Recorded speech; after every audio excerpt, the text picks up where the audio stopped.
¿Ahí me ven? ¿Sí? Delgada, me vas avisando, por Sí, favor, ¿sí? sí, todavía no se comparte su pantalla, doctor. Ya, sí, ahorita voy a compartir pantalla porque voy a ponerlo en total, ¿no? En grande. Ya. Bien. Buenas tardes con todos ustedes, señores alumnos del curso de Patología General. Bueno, como algunos como me conocerán ya, yo soy el doctor Julio Vázquez Villanueva, soy médico anatomopatólogo, trabajo actualmente en el Hospital Nacional Alberto Sabogal Sologuren, en el Departamento de Anatomía Patológica. Y también, bueno, antes de la pandemia y ahorita con el tema, el problema de la pandemia, también, bueno, sigo trabajando también como consultor en el Instituto de Medicina Legal, básicamente en todo lo que es patología forense. Entonces, bueno, en la universidad tengo muchos años ya trabajando, más o menos más de 20 años trabajando, dictando el curso de patología general y especial. Y bueno, eso significa pues que han salido varias promociones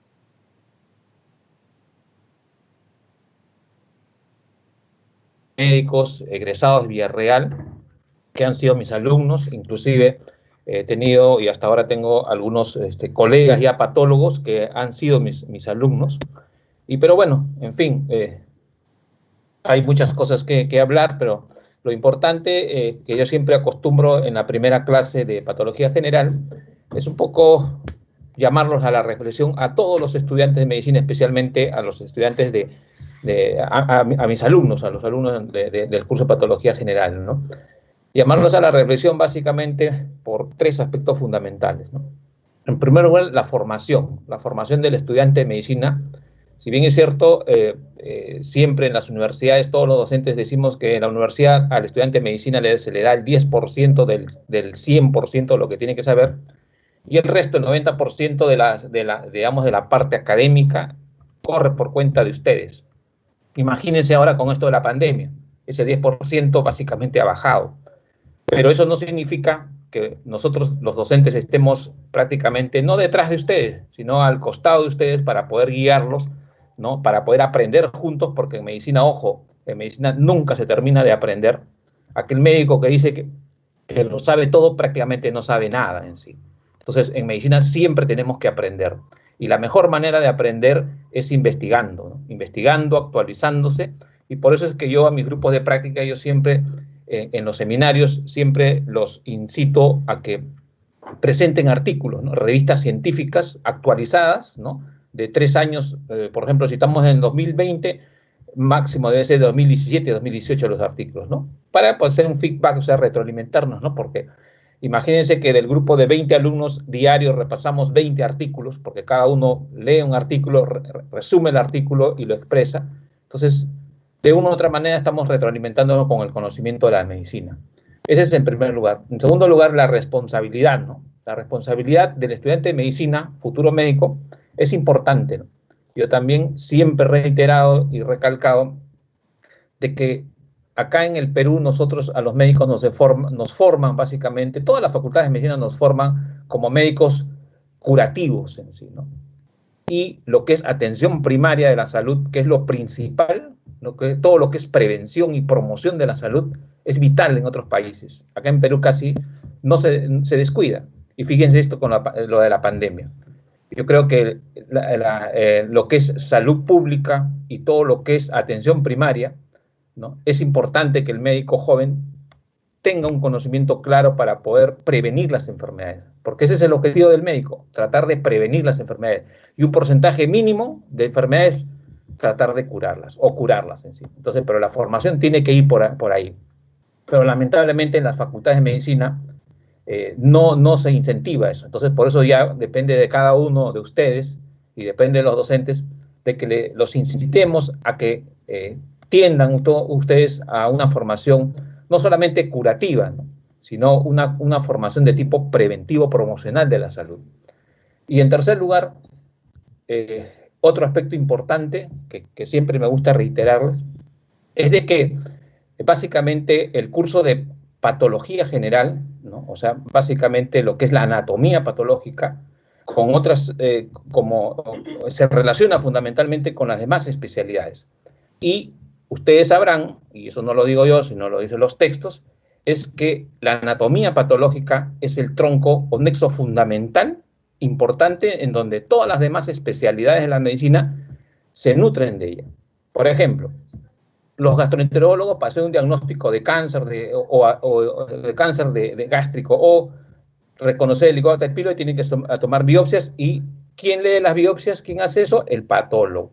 El dermatólogo, para poder diferenciar entre un melanoma maligno, que es una neoplasia maligna, y un nevus intradérmico pigmentado, tiene que hacer su biopsia y el patólogo tiene que leerlo.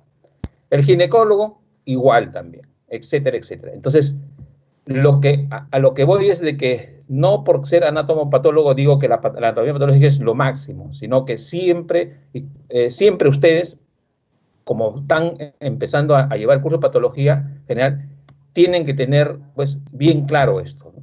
Entonces, el curso de anatomía de patología general no es un curso común y corriente. Entonces, el curso de patología general les va a ayudar a ustedes en el siguiente año a tener ya prácticamente conocimientos consolidados para poder hacer lo que es la correlación clínico-patológico en sí. Si ustedes no ponen bastante empeño en los conocimientos que se les va a impartir o que se les está impartiendo en el curso de patología general, definitivamente, de repente podrán pasar el curso, pero cuando entren al internado o al externado, ahí es donde van a decir, razón tenía algún profesor de patología en decirme que todos estos conocimientos de patología general y especial tienen que estar bien sustentados y bien consolidados en cada uno de ustedes. Y para poder, ya de repente el doctor Ángel, los demás doctores que han dictado las anteriores teorías, ya les habrán dicho, ¿no?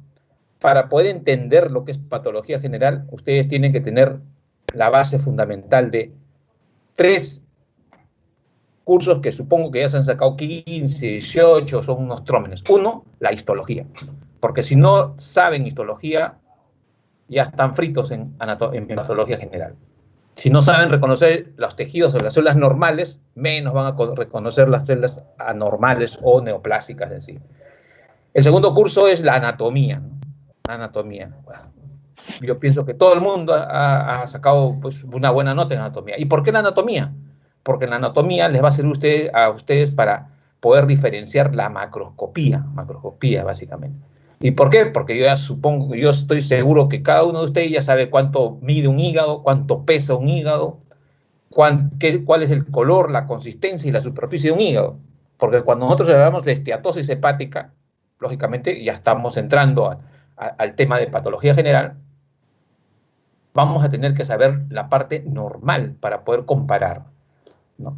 Igual también en un testículo, ¿no? Por ejemplo, dicen atrofia testicular, y esa práctica, bueno, es una de las primeras láminas de la práctica que ya la han realizado o están por realizar, pero para yo decir que hay un testículo es atrófico, tengo que saber digamos, las medidas de un testículo normal, y eso lo han estudiado en anatomía, etcétera, etcétera, etcétera. Y también conocimiento de fisiología y fisiopatología en sí. Entonces, si ustedes no tienen una base fundamental de estos 4 cursos, entre otros, les va a ser un poco difícil. Podrán pasar el curso, pero les va a ser difícil. Entonces, a partir de ahora, aquel alumno que tiene problemas en los conceptos de histología, de anatomía, tienen hasta el día de mañana para repasar todo el curso de anatomía y fisiología e histología que lo han llevado. Entonces, esa es una recomendación, y esa es la tercera recomendación que yo siempre les hago a ustedes.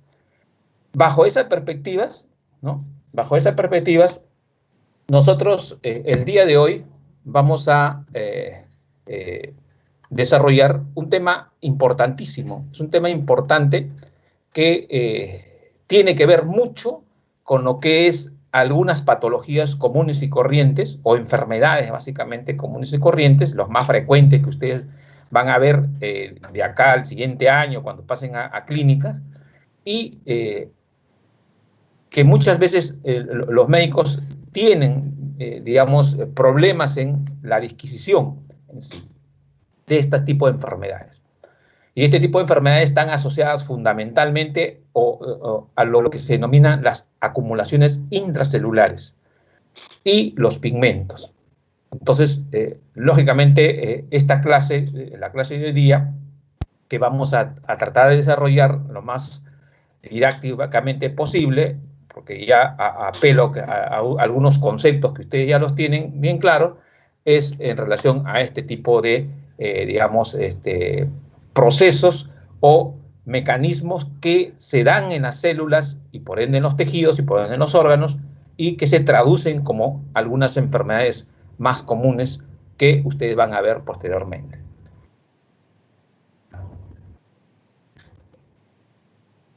Voy a tratar de poner pantalla grande para que vean, no sé, ¿sí?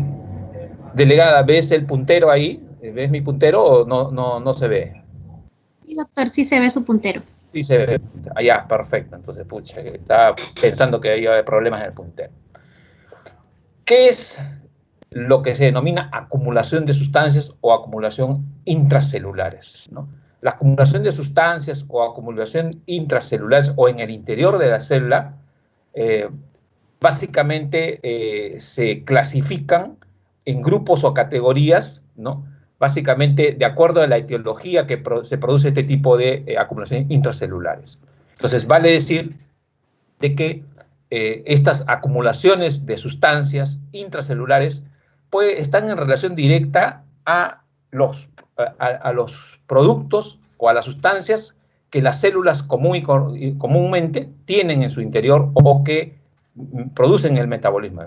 Y estas sustancias principales que se dan en estas células son las proteínas, los carbohidratos o los lípidos en el interior de la célula. Entonces, este tipo de acumulaciones intracelulares lo podemos un poco agrupar de acuerdo a la categoría etiológica que producen este tipo de sustancias. Y un constituyente normal, básicamente de la célula que acumula en exceso, puede darse en lo que se refiere al tejido graso en sí. Entonces, estas categorías etiológicas que producen este tipo de acumulaciones intracelulares pueden dividirse en tres mecanismos.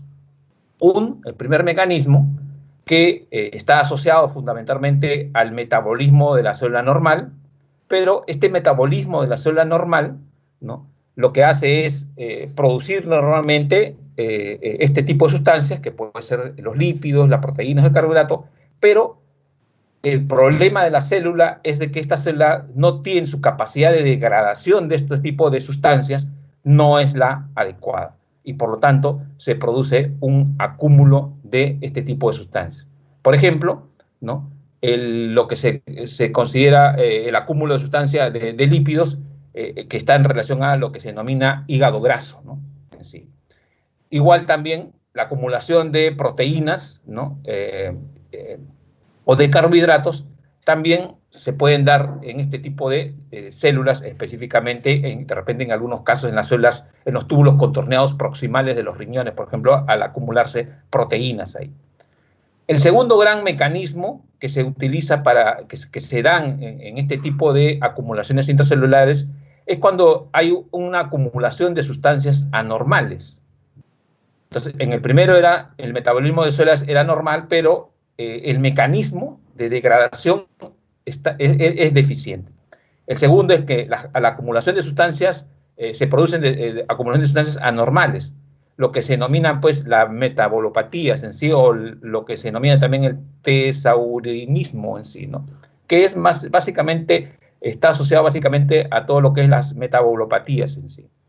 Y un tercer, digamos, mecanismo que se da en este tipo de acumulaciones intracelulares es la acumulación de pigmentos. Y estos pigmentos, como ustedes deben saber, pueden ser pigmentos exógenos o pigmentos endógenos en sí. Entonces, bajo estos tres mecanismos, ¿no?, de acumulación intracelular, se van a dar básicamente todo el bagaje de enfermedades que están asociadas básicamente a la acumulación de estos elementos denominados proteínas, hidratos de carbono o lípidos en sí. Esto es lo que más o menos señalábamos, ¿no? Dentro de los tipos de acumulaciones intracelulares, lo que señalábamos era las acumulaciones degeneracionales en sí, ¿no?, que están asociadas básicamente a componentes normales de las células, pero debido al problema de eliminación o al aumento de su producción, o mejor dicho, la alteración del metabolismo normal, se produce la acumulación de estas sustancias dentro de la célula en sí. En lo que se refiere ya a las metabulopatías, que se denominan o denominados tesaurosnismos, son enfermedades que se dan por acúmulo de sustancias anormales en las células, ¿no? Estas muchas veces se dan fundamentalmente por la falta o la alteración de una enzima en sí dentro de las células, ¿sí?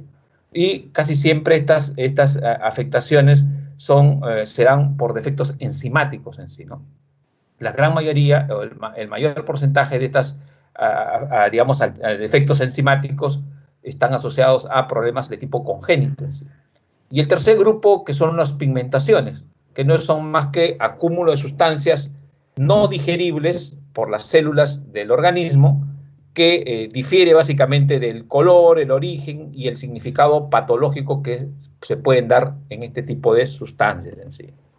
Miren acá, bueno, esto es fundamentalmente lo que señalábamos anteriormente, ¿no?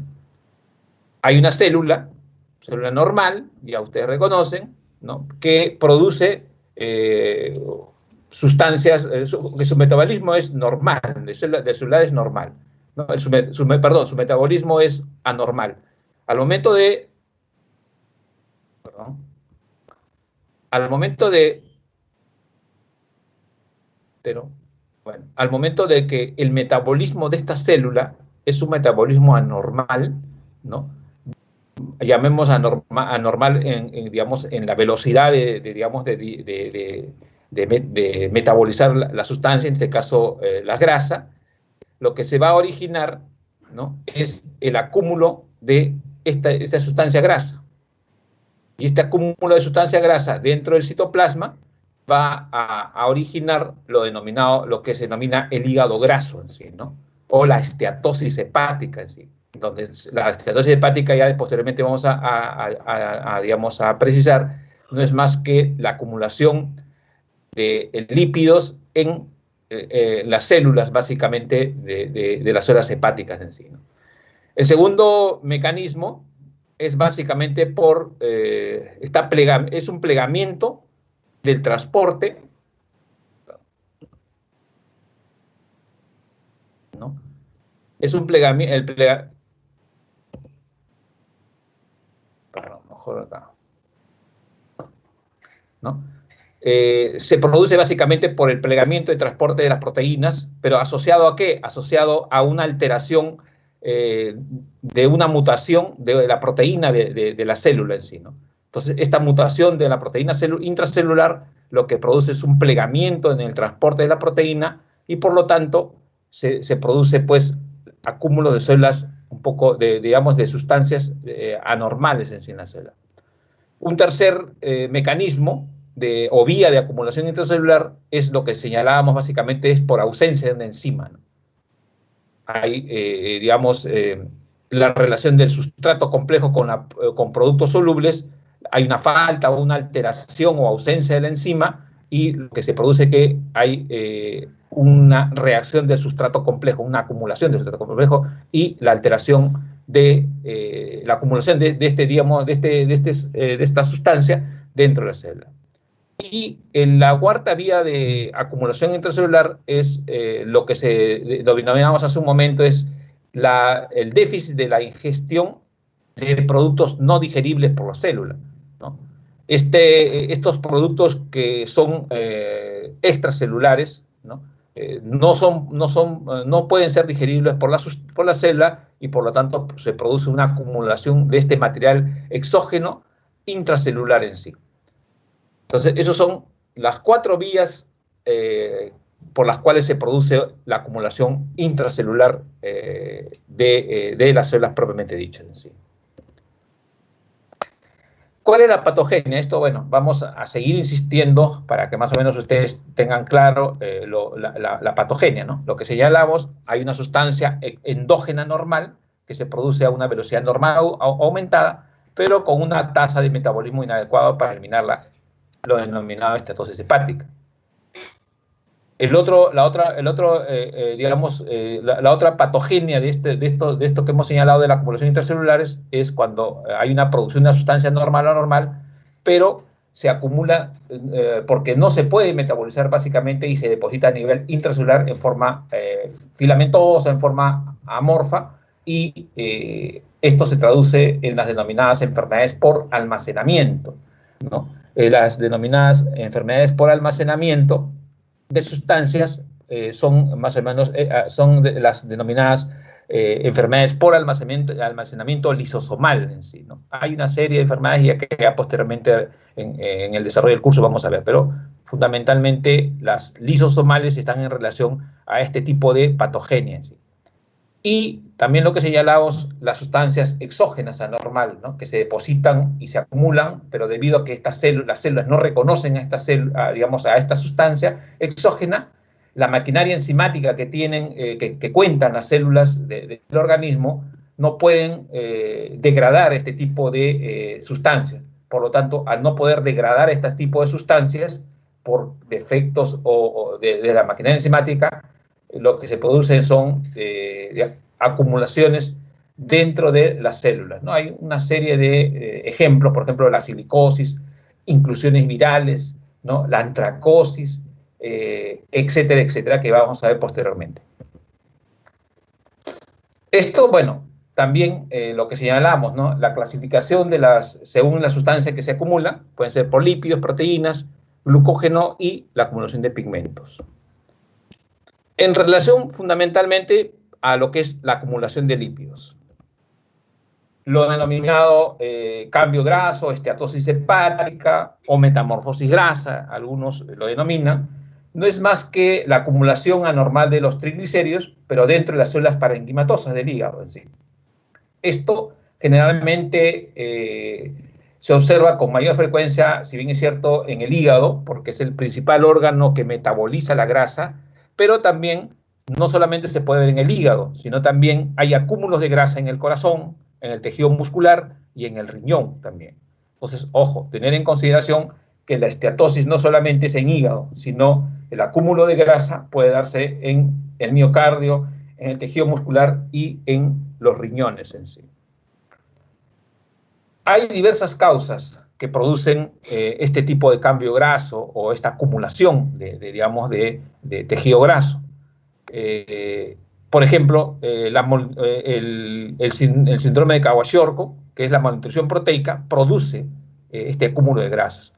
El acúmulo también el problema de diabetes mellitus, también se ha podido observar que estos pacientes tienden un poco a realizar cambios grasos o esteatosis, no solamente en el hígado, sino en el tejido muscular, por eso que los pacientes con diabetes mellitus tienen problemas diversos, ¿no? En diversos órganos, diversos tejidos.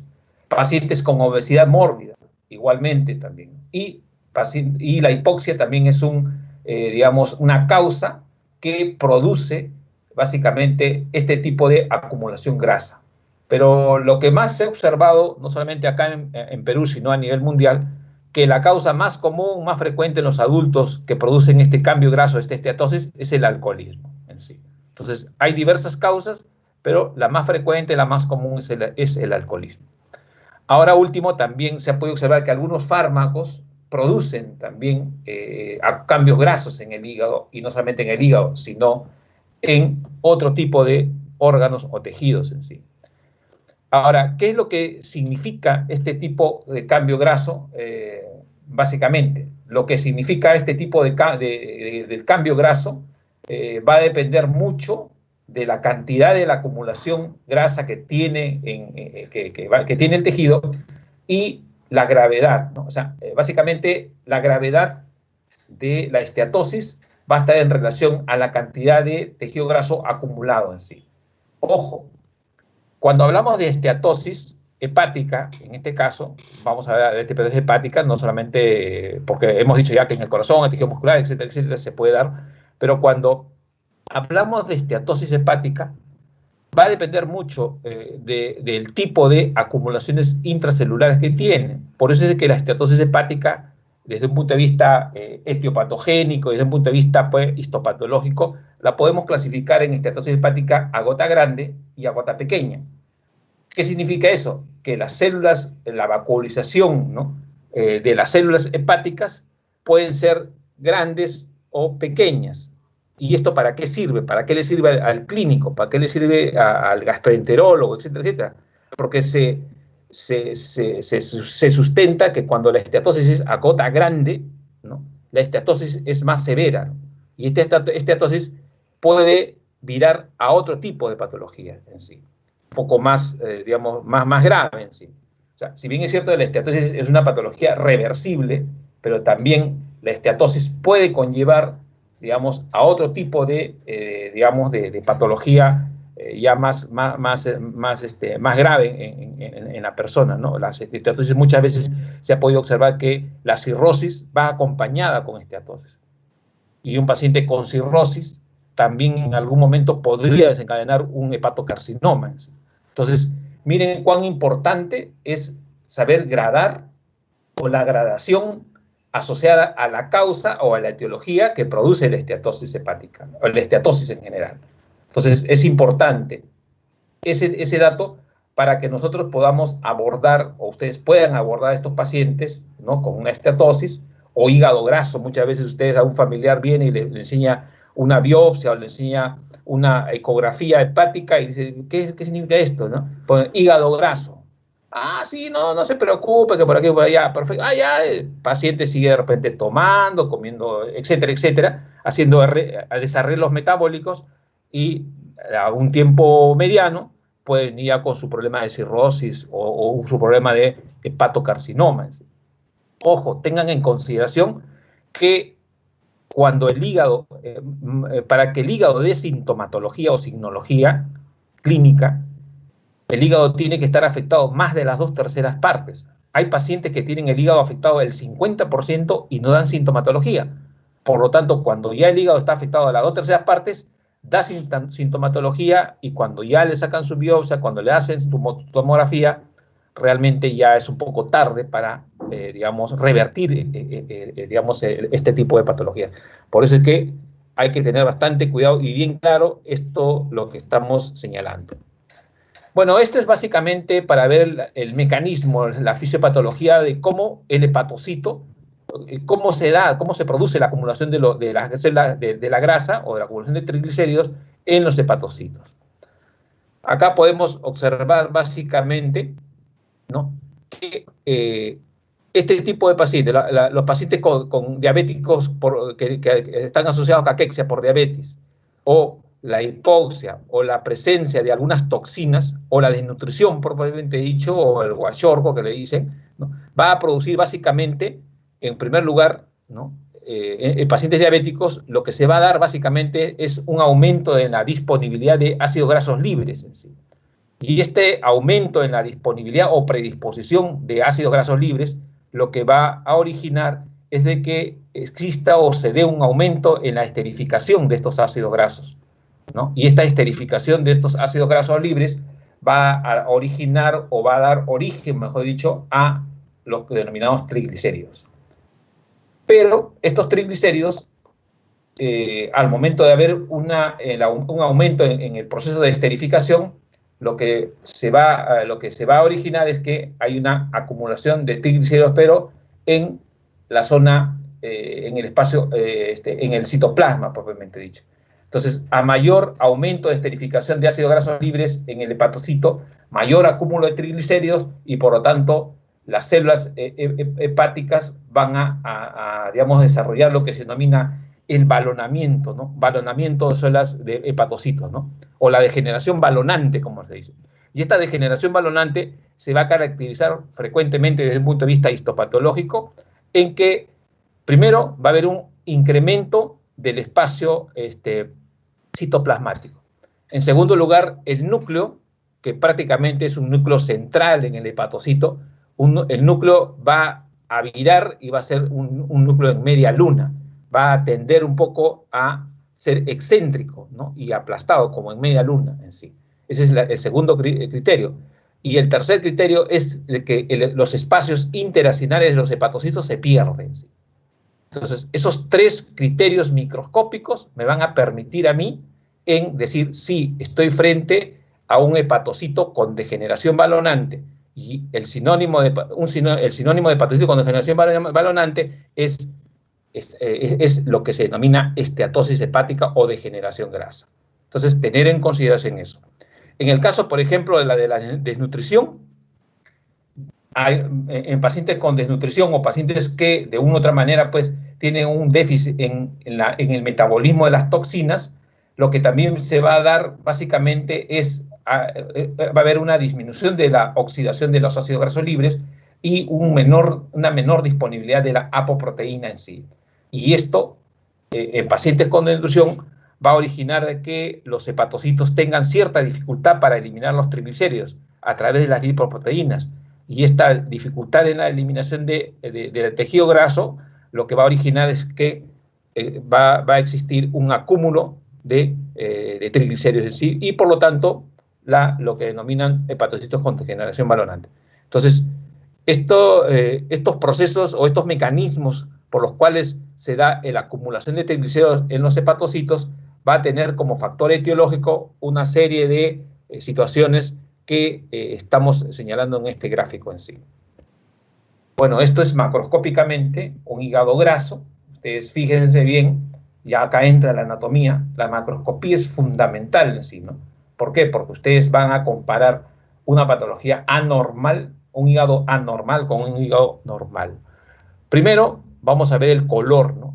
El hígado normalmente es un color, bueno, eso ya ustedes lo saben, voy a responder por ustedes, es un color rojo vinoso. En cambio, este hígado de rojo vinoso no tiene nada. El tamaño es un tamaño aumentado, los bordes, fíjense los bordes, ¿no? Cuando yo hablo de bordes, son estos bordes, ¿no? Bordes medio rugosos, bordes irregulares, ¿no? Medio micronodulares, pequeños, ¿no? Miren, ¿no? De color medio blanquecino, medio graso, en sí, ¿no? Entonces, macroscópicamente podemos decir nosotros que esto no es un hígado normal. Podemos decir que es un hígado graso, sí, una esteatosis hepática, muy probablemente, pero la microscopía es lo que nos va a nosotros dar el resultado, el diagnóstico. Tomamos una muestra de eso y vemos acá, fundamentalmente, ¿no? Bueno, ahorita todos están escuchando, bueno, presencialmente podría preguntarle, pero bueno, vamos a continuar nomás, pues. Ustedes ya reconocen esto, es un espacio porta, bueno, ¿por qué? Bueno, y ustedes saben, y este es el parénquima hepático en sí. Y esto es lo que se denomina esteatosis hepática. Cuando yo hablaba de hepatocitos con degeneración balonante, miren, estos son hepatocitos con degeneración balonante.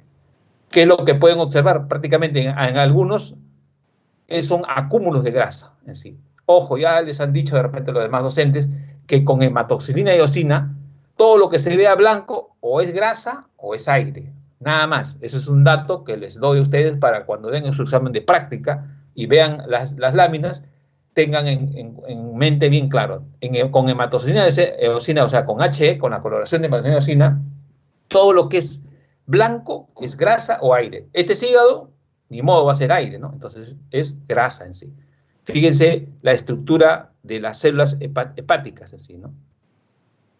Son pequeñas, ¿verdad? Y miren esto de acá. Tienen, digamos, algunas que ya no tienen núcleo, otras sí tienen núcleo. Este es núcleo, miren, este es un núcleo, ¿no? Todo este es el plasma, y el núcleo, ese núcleo, pues, central, ¿no? Que ustedes suelen acostumbrar ver en un hepatocito. Miren, por ejemplo, acá, bueno, acá hay uno un poquito que ha sobrevivido. Este es el núcleo, este es el citoplasma, pero así como estos, ¿no? Estos eran anteriormente. Acá otros, miren, acá un poquito más, ¿no? Son los acinos hepáticos, ¿no?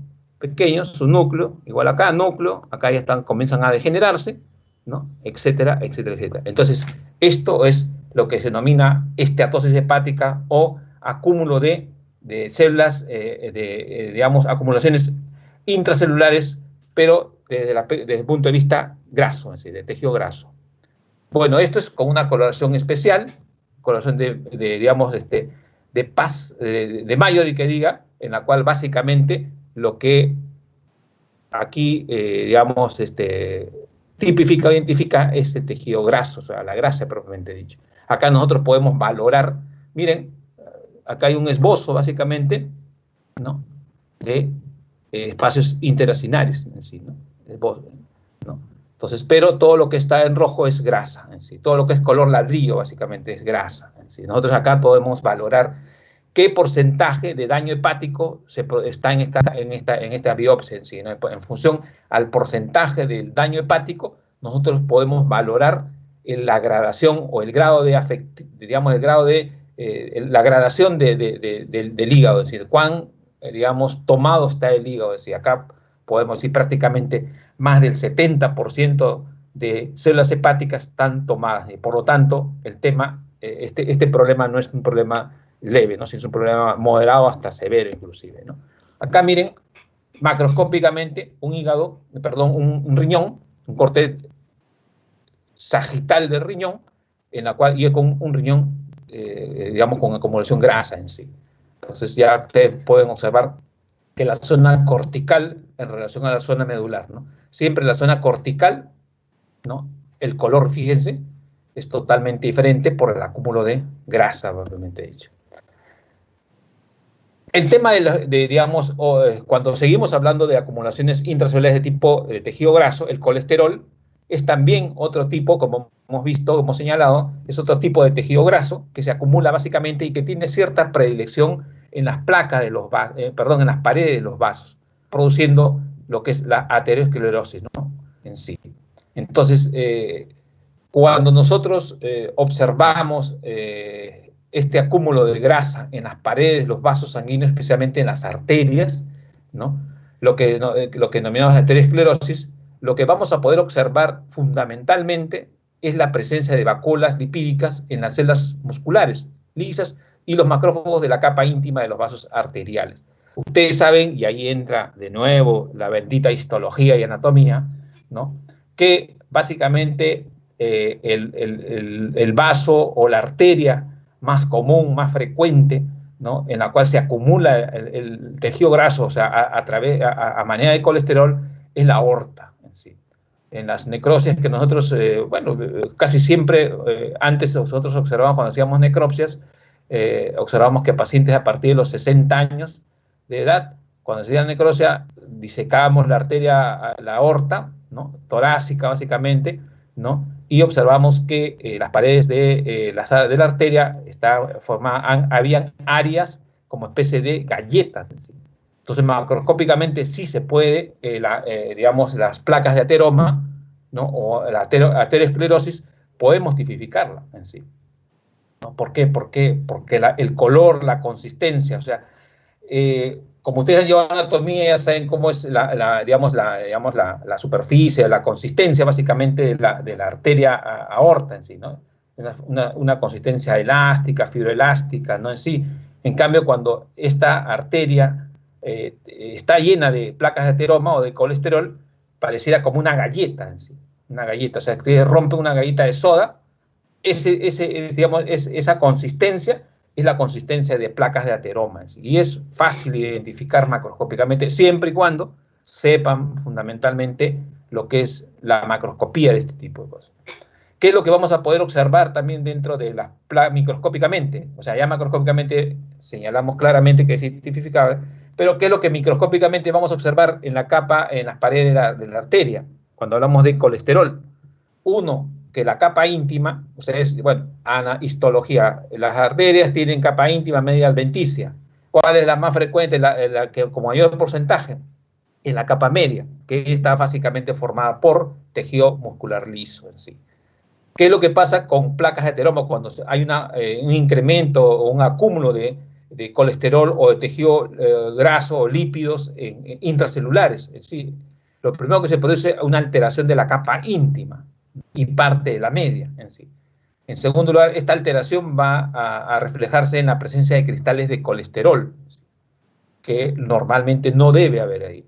En tercer lugar, en la zona limítrofe entre lo patológico que hay, lo que se denomina colesterol, y el resto de la pared de la arteria, va a haber en esa zona de límite, donde está lo patológico y lo que queda lo normal, va a haber células o macrófagos. Estoy hablando desde un punto de vista microscópico, ¿eh? Va a haber macrófagos, son los fagocitos en sí, ¿no? Los que son macrófagos que fagocitan tejido graso en sí. Entonces, estos criterios microscópicos, cuando ya vean digamos, una lámina de pared de aorta o de cualquier otro órgano que tiene placas de ateroma, se va a poder visualizar microscópicamente, ¿no? Alteración de la capa íntima y parte de la media, presencia de cristales de colesterol, tercer lugar, presencia de lipófagos o macrófagos que fagocitan. Cuarto criterio microscópico, ustedes van a poder observar presencia de microcristales o microcalcificaciones.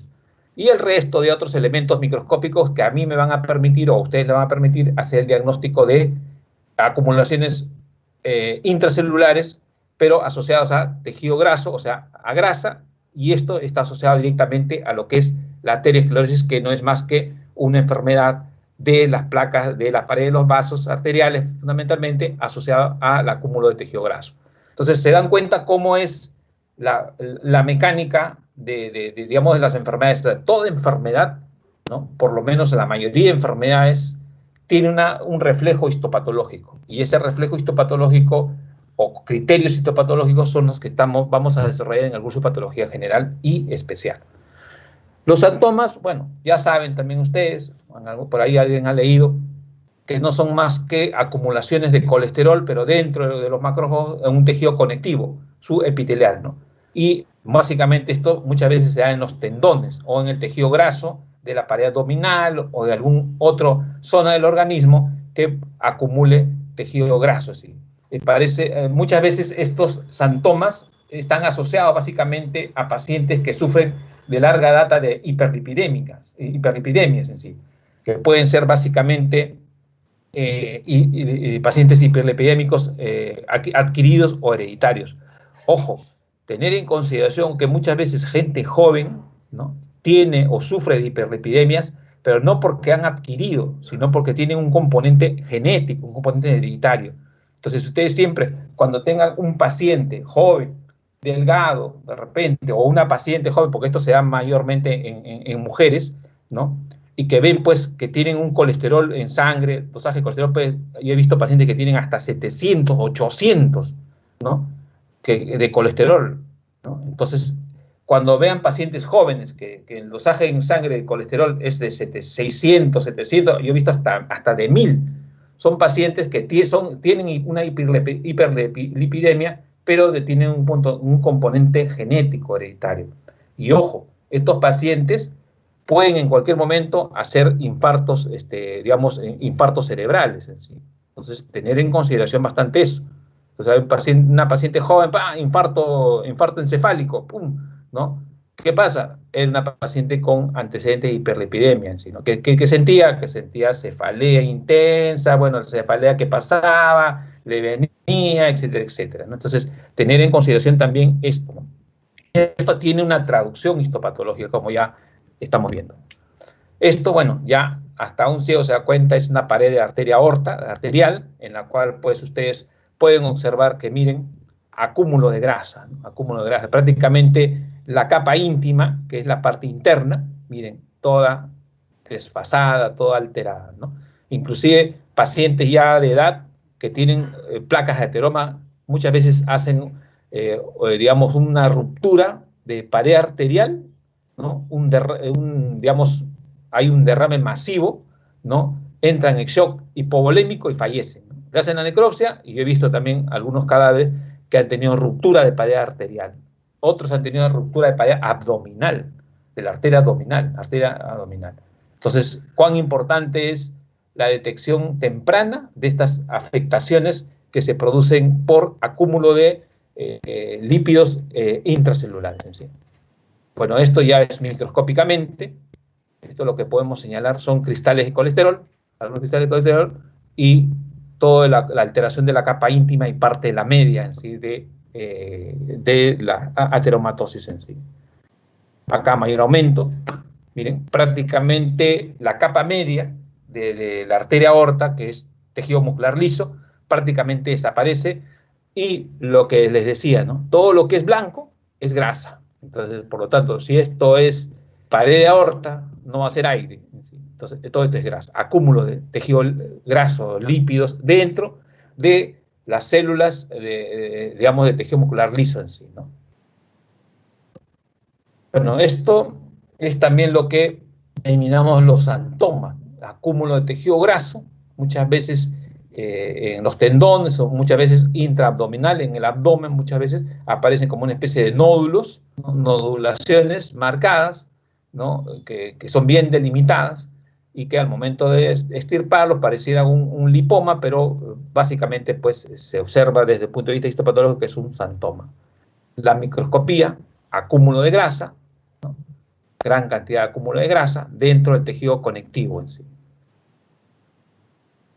Bueno, el colesterol también muchas veces los pacientes que sufren de colesterolosis, ¿no? Ustedes saben que la colesterolosis es la acumulación de, digamos, de células histiocíticas cargadas de colesterol, pero en la vesícula biliar en sí. Entonces, muchas veces cuando un paciente debuta con una colecitis crónica, se lo opera, se observa que desde un punto de vista ecográfico pues tiene presencia de cálculos o digamos litiasis digamos vesicular, y cuando ya se lo opera, se le extirpa la vesícula, se le hace el estudio histopatológico, porque siempre a todas las colecistectomías se tiene que hacer un estudio pues histopatológico, y vamos a poder observar que en la capa pues digamos en la submucosa, ¿no? Y la parte muscular propiamente dicho, en la capa muscular vamos a poder observar gran cantidad de células de tejido muscular cargadas de tejido graso, o sea, de colesterol, básicamente en la lámina propia. Y esto es lo que se denomina lo que es la colesterolosis. Entonces, la colesterolosis no es más que la acumulación, ¿no? de tejido graso, metabolizado, digamos, fagocitado por los sitiocitos, ¿no? Y que prácticamente se acumulan en la lámina propia de la vesícula biliar. Entonces, esto fundamentalmente asociado con lo que es digamos, la acumulación intracelular de tejido graso en vesícula biliar. Acá miren, ¿no? Es básicamente un corte de tejido, ¿no? En la cual hay gran cantidad de tejido graso en sí, ¿no? Este es acúmulo de tejido graso en sí. Fundamentalmente es lo que se denomina la necrosis grasa en sí, ¿no? Entonces, cuando hablamos ya de necrosis grasa, es un grado mucho mayor, ¿no? Por acumulación intracelular de lípidos en sí. Entonces, cuando ya llega, digamos, la acumulación de lípidos llega a un estado de necrosis propiamente dicho, ya estamos hablando de muerte celular en sí. Eso ya lo han digamos, desarrollado en la clase anterior sobre necrosis y apoptosis, pero la necrosis propiamente dicha, la necrosis grasa propiamente dicho, ya es un estado más avanzado de lo que se denomina la esteatosis fundamentalmente en sí, ¿no? Miren acá, también, ¿no? Gran cantidad de, digamos, células histioides, ¿no? Cargadas fundamentalmente de, como especie de gotitas de grasa en sí, ¿no? Igual acá también. No sé qué ha pasado, un ratito, espérense.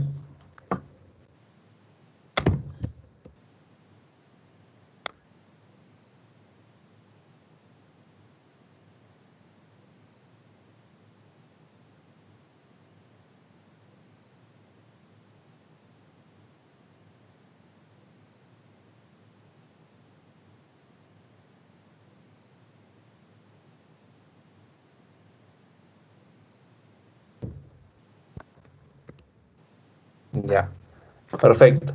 Bueno, se había trabado un poco acá. Bueno, esto también es con una coloración especial. Mire, todo lo que se observa acá fundamentalmente es tejido conectivo, pero con presencia de acumulaciones grasas, de tejido graso en sí, ¿no? Acá miren lo que señalaba, ¿no? Este es un corte de mucosa vesicular, o sea, de vesícula biliar, en la cual podemos observar la mucosa, la lámina propia, y a partir de la lámina propia, todo esto, ¿no? Presencia de macrófagos que fagocitan tejido lípido o tejido graso en sí, ¿no? Entonces, esto es cuando encontramos en un corte histológico de vesícula biliar este tipo de estructura microscópica, a esto se denomina lo que es la colesterolosis en sí. Entonces, la infiltración grasa no es más que la acumulación de lípidos dentro de las células del estroma del tejido conectivo, y ya como hemos señalado, se ve casi siempre entre otros órganos, en el corazón y también en páncreas también, vamos a poder observar. Si bien es cierto, la infiltración grasa raras veces afecta a la función cardíaca o pancreática, pero si bien es cierto, no afecta a la función cardíaca, pero sí la estructura digamos, del músculo cardíaco en alguna oportunidad se ve invadido y por lo tanto puede estar relacionado directa o indirectamente a cualquier falla cardíaca o pancreática que se pueda dar en sí.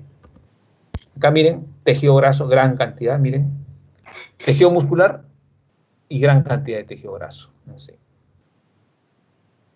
El otro gran grupo de acumulaciones es lo que se denomina acumulaciones de proteínas en sí, ¿no? Así como las células tienen cierto, digamos,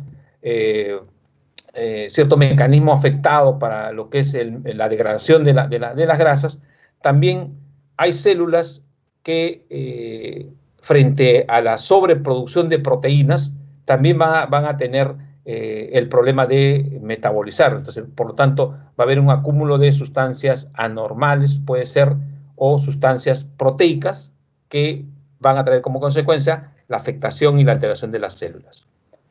Si bien es cierto, a diferencia de la acumulación de lípidos o tejido graso, el acúmulo de proteínas intracelulares son menos frecuentes que los anteriores en sí. Son de tipo básicamente estructural. ¿Qué significa de tipo estructural? Significa que este acúmulo de proteínas lo que va a originar es fundamentalmente no la funcionalidad de las células, sino la estructura propiamente dicha. Puede ser este acúmulo de proteínas por un exceso de la síntesis o se puede acumular o se acumulan sin más en sí, ¿no? Sin más exceso de la síntesis de la proteína en sí. Pueden acumularse proteínas estructurales, pero no relevantes, y no estructurales, lo que se denomina la degeneración hialina.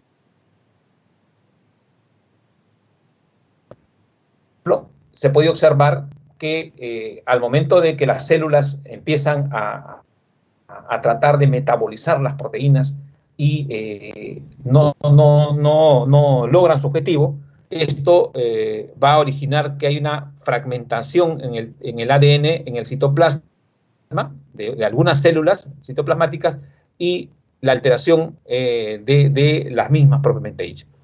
¿En dónde se da eso? En los denominados cuerpos de Councilman, ¿no? Que son hepatocitos apoptóticos, que son signos digamos, signos directos, digamos, histopatológicos, que podemos observarlo básicamente en pacientes con hepatitis aguda o con pacientes con fiebre amarilla. Entonces, los cuerpos de Councilman, que no son más que hepatocitos apoptóticos que han acumulado proteínas con una coloración especial, podemos nosotros en una biopsia, digamos, hepática, poder hacer el diagnóstico de hepatitis aguda o fiebre amarilla. Sí. En el caso, por ejemplo, de los denominados cuerpos de Russell, que no son más que proteínas no eliminadas, acumuladas en las células plasmáticas, que muchas veces son frecuentes o son signos patognomónicos en pacientes con inflamación crónica en determinados órganos en sí.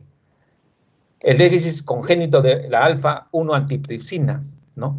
Que no está asociado básicamente con lo que es el déficit de este alfa-1 antitripsina, está asociado directamente al defecto en el plegamiento de las proteínas de las células en sí. Entonces, tiene que ver mucho. ¿En quiénes se puede observar este déficit congénito de la alfa-1 antitripsina? En el plegamiento de esta misma. Es básicamente en pacientes con pancreatitis, con pacientes con cirrosis hepática y principalmente, ¿no? El enfisema pulmonar, y esa es pregunta examen de pregrado inclusive, ¿no? El déficit de la alfa-1 antitripsina está asociado directamente al enfisema pulmonar. Entonces, hay una relación directa entre el enfisema y el defecto de la alfa-1 antitripsina. En el caso de las acumulaciones proteicas, en el caso de las proteínas estructurales, ¿no? La acumulación de la prequeratina, por ejemplo, y otros filamentos en el citoplasma de los hepatocitos, ¿no? Lo que se produce, lo que traduce en la presencia de los cuerpos de Mayoli, se da, como señalamos, en pacientes con hepatitis que hacen enfermedad hepática de tipo alcohólica. ¿Sí? En pacientes también con enfermedad de Alzheimer, ¿no? Se ha podido observar que el acúmulo de proteínas en las neurofibrillas es frecuente y es común encontrar desde el punto de vista histopatológico en pacientes con Alzheimer. ¿Sí? En pacientes, por ejemplo, con nefropatías propiamente dichas, que están asociadas básicamente a lo que es la proteinuria, podemos observar que a nivel de los túbulos contorneados proximales, vamos a observar que hay acúmulo de proteínas en sí. Entonces, todo paciente que desde un punto de vista de laboratorio hace proteinuria, ¿no? La proteinuria es un signo directo de pacientes con nefropatías en sí, perdedoras de proteínas. Y desde un punto de vista histopatológico vamos a poder observar que el acúmulo intracelular de estas proteínas, ¿no? Se dan básicamente en las células de los túbulos contornados proximales en sí del riñón. En el caso de las inmunoglobulinas, ¿no?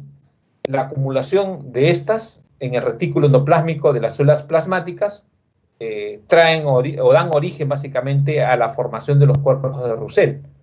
Estos básicamente están asociados fundamentalmente, muchas veces probablemente porque se ha demostrado en algunos pacientes que se da por el defecto de la síntesis o el transporte inadecuado de estas proteínas en las células plasmáticas en sí. La alfa-1 antitripsina ya hemos señalado básicamente que está asociada básicamente al déficit de enzimas estructurales en sí. Y estos son los cuerpos de Roussel, que le llaman, ¿no? Miren, estructuras, ¿no? Bien típicas, ¿no? Como una especie de anillos o aros, muchas veces a uno le dicen, ¿no? Como especie de media luna, algo parecido, no es tan igual que digamos que los hepatocitos con degeneración permanente, pero son células que prácticamente tiran el núcleo hacia un costado y la acumulación de proteínas se dan a este nivel. ¿Sí? Bueno, aquí no está bien digamos, esta foto, pero bueno, acá lo que sí podemos observar que todas estas estructuras medias rosadas son acúmulo de proteínas, ¿no? A nivel de los túbulos contorneados. Este es un paciente con una nefropatía básica severa en sí, en la cual prácticamente hay destrucción de la zona cortical, córtico-medular del riñón, y podemos un poco ver algunos túbulos contorneados distales y proximales, pero todo esto es acúmulo de proteínas en sí, ¿no?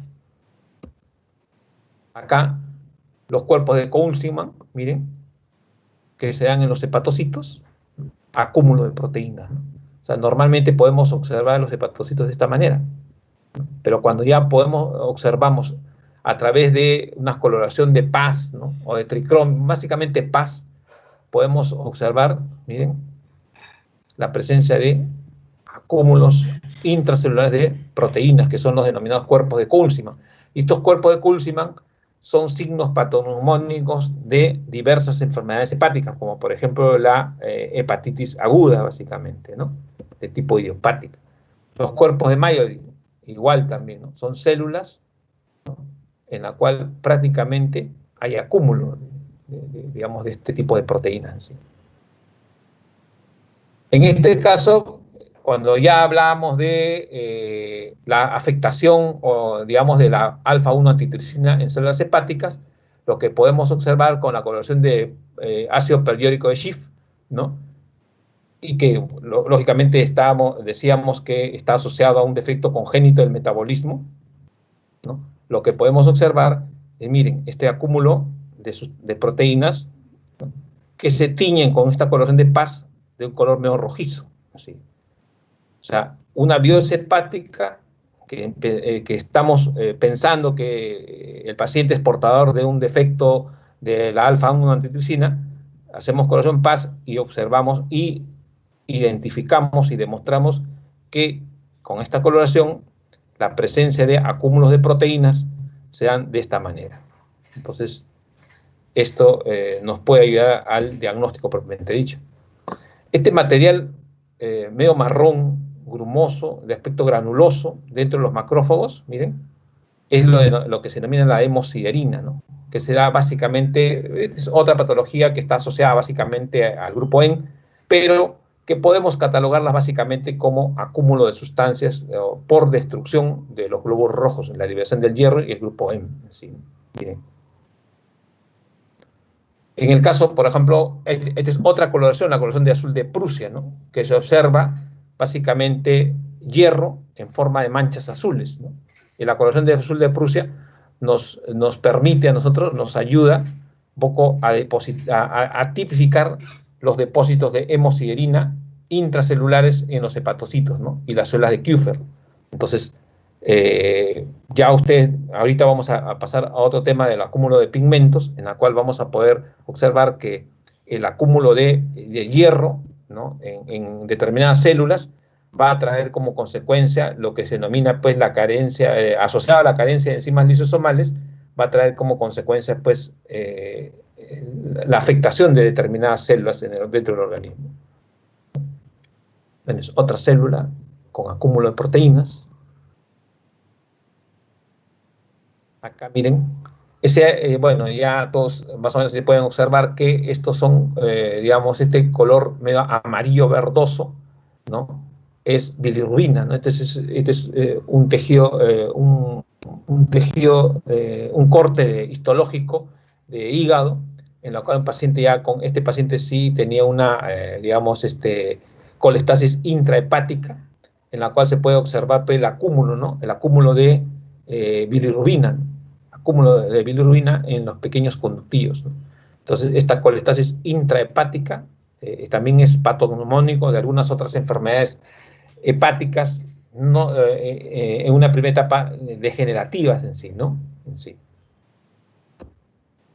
Acá, para poder observar células, digamos, neuronales, en la cual también hay una acumulación de proteínas en sí, ¿no? Lo que se acuerdan, hablábamos de el Alzheimer, es una enfermedad, la enfermedad de Alzheimer está asociada fundamentalmente a acumulaciones de este tipo de sustancias intracelulares en sí.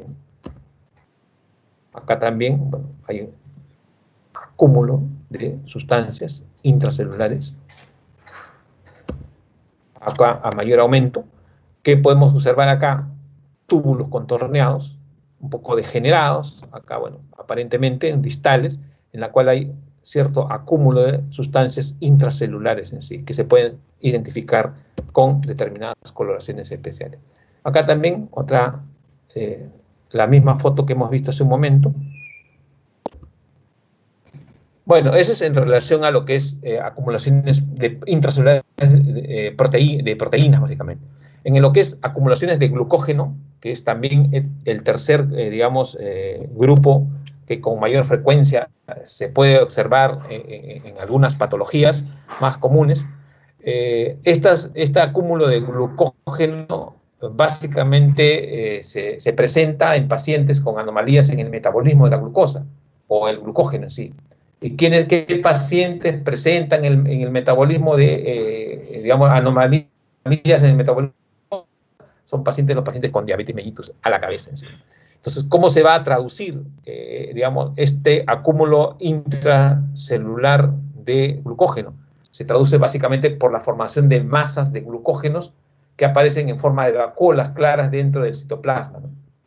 Lo que, como se llama hace un momento, esto cómo lo podemos evidenciar mejor con la coloración de ácido periódico de Schiff, o sea, con el PAS, la coloración PAS, y la cual al momento de usar se pueden observar, digamos, la coloración propiamente dicha del PAS más la diastasa en sí, ¿no? O sea, es una relación que existe entre esta coloración y la asociación con la presencia de vacuolas claras dentro del citoplasma de estas células en sí, ¿no?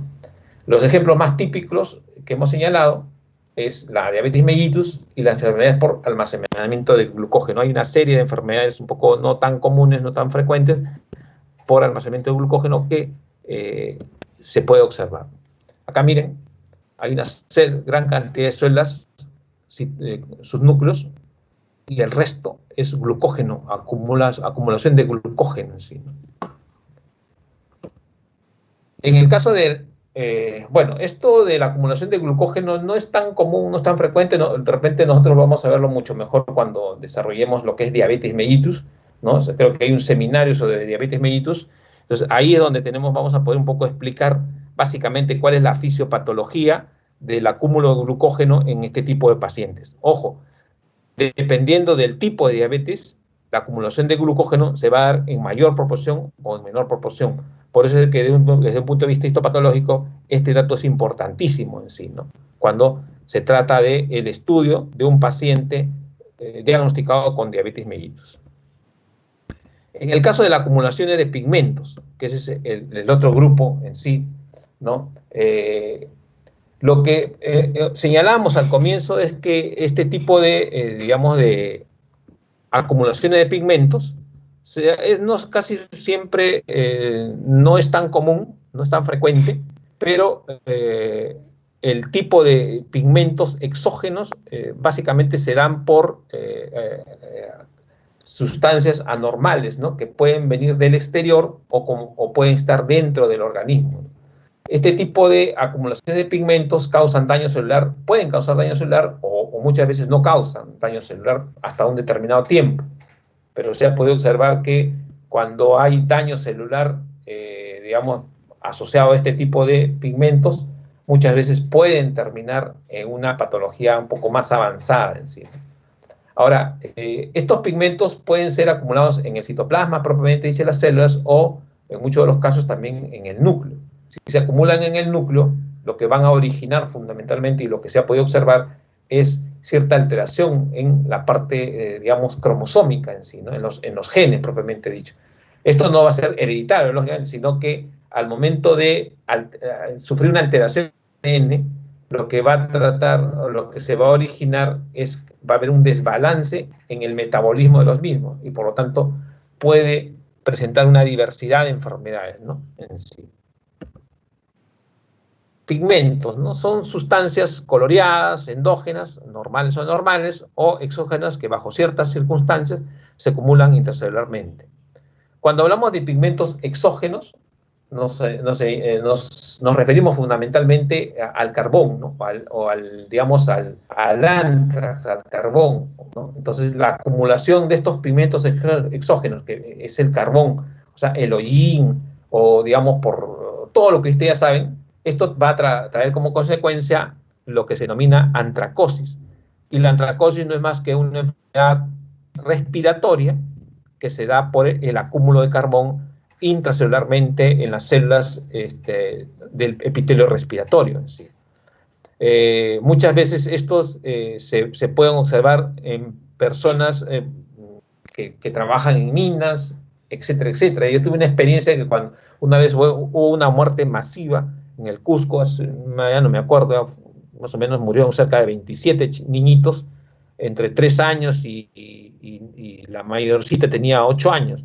Murieron pues por ingerir órganos fosforados en sí, ¿no? Porque bueno, hay una historia larga. Cuando se le hizo la necrosis a estos chiquitos, niñitos, niñitos de 4 añitos, 5 añitos, hacíamos la necrosis, abríamos cavidad torácica, sacamos pulmón y encontrábamos antracosis.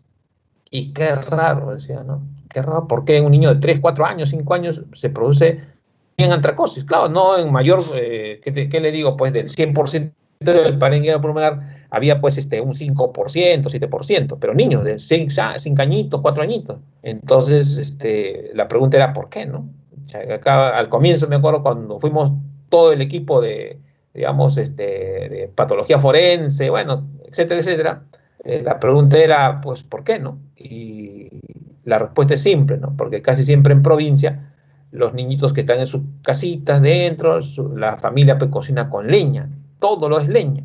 Entonces, como es un espacio cerrado, con leña, etcétera, etcétera, ¿no? Inhalan el humo y el humo del hollín se acumula, digamos, intracelularmente en las células respiratorias y se produce esto, ¿no?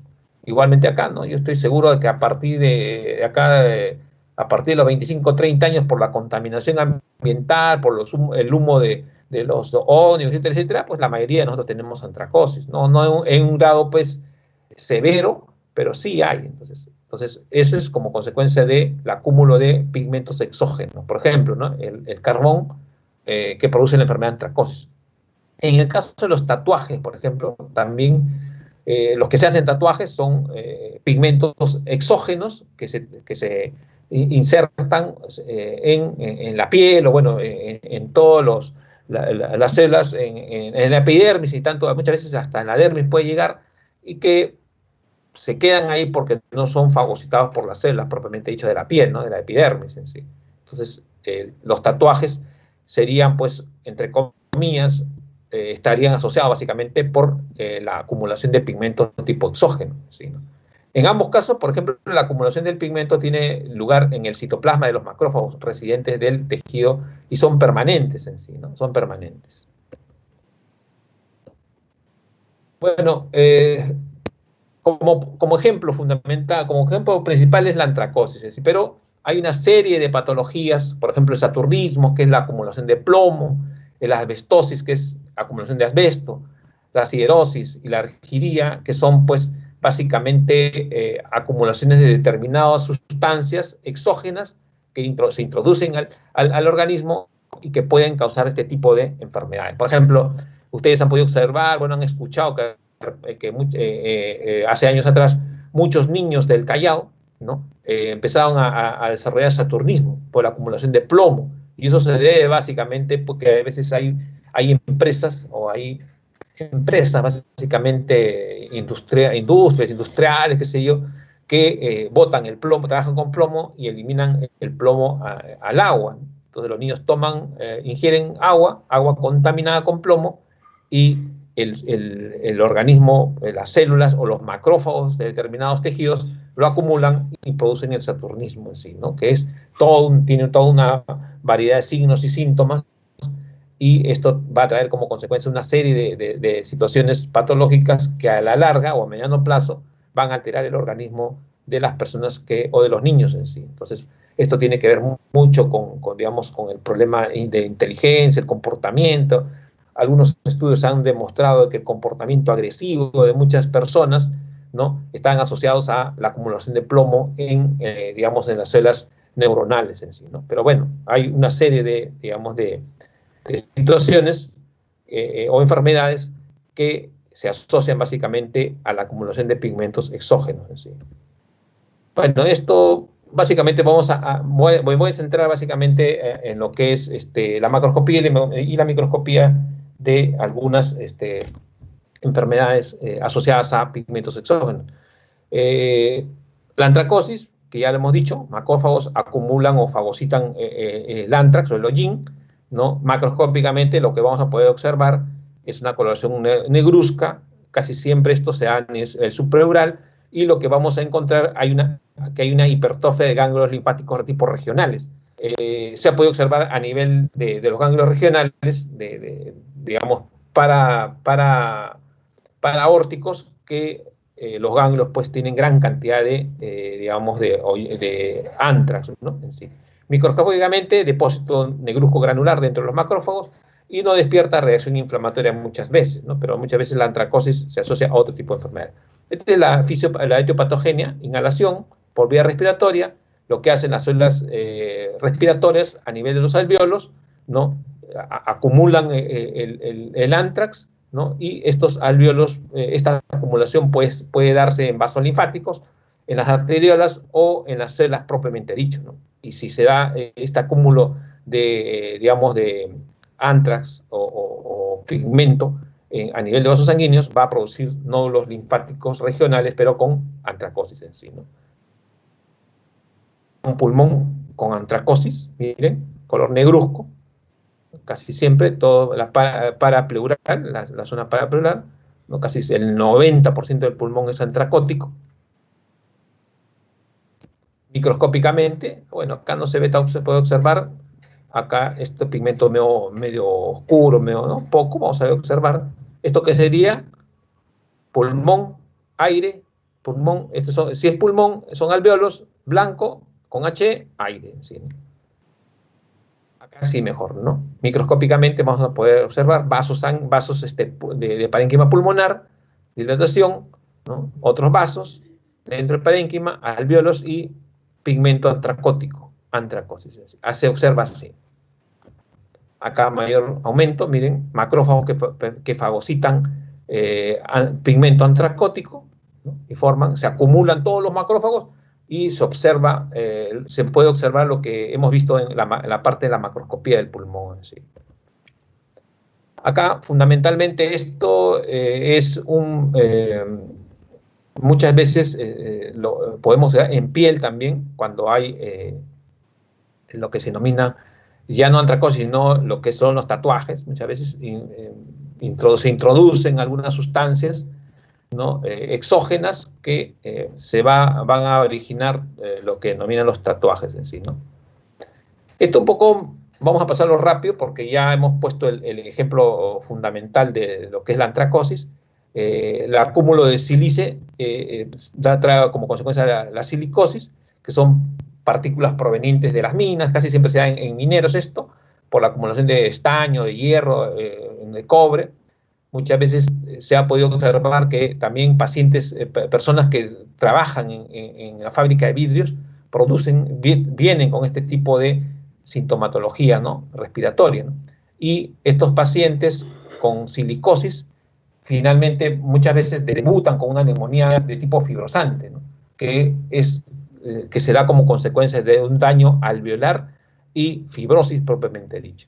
En el caso del acúmulo de hierro, o sea, la fibrosis, las partículas casi siempre vienen provenientes de las fábricas en la cual se utiliza el fierro, ¿no? Se administra, muchas veces administran por vía de inyección, ¿no? Un color verde, y esto nos va más o menos a tipificar o identificar la acumulación de hierro en sí, dentro de las células. Acá miren la presencia de capilares congestivos, producto de la acumulación de cierto colágeno a nivel de los alvéolos, ¿no?